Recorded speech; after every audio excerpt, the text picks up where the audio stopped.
Pantoja versus Van. This is the fight I think so many people are getting wrong. I don't think people are understanding that Pantoja's 35. He's the oldest champ for the flyweight division ever. And Van is rapidly improving. Van just beat Brandon Royval, and you got to keep in mind that young guys like this get better after every win.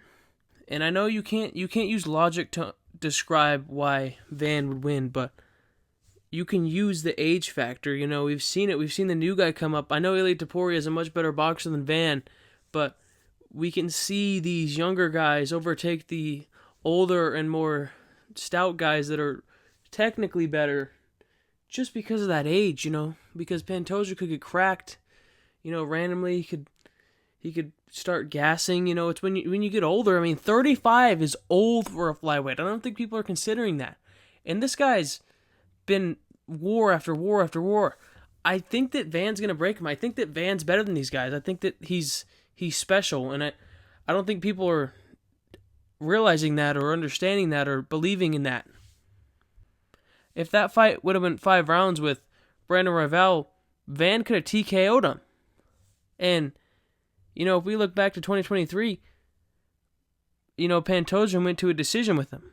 Also the fact that they're in the flyweight division where there's significantly less stoppages and submissions. And that actually works well for Van because Van's a cardio boxer where he'll just hit you. He's like a little Max Holloway where he'll just keep hitting you and hitting you and hitting you and hitting you until you fall over, you know? And Pantoja can have a tendency to get in these wars. You know, he's gotten these wars in the past, and I could just really see Pantoja getting in a war with Van and Van getting up from the takedown and just laying it on Pantoja's face, busting him up. And I could see him winning, you know, from a decision as well. You know, I could see Pantoja's face, you know, his lip cut up, his eye cut up, and, you know, he had more takedowns, but Van could have just landed more damage. I can really see this being a possible outcome. Let me know what you guys think in the comments.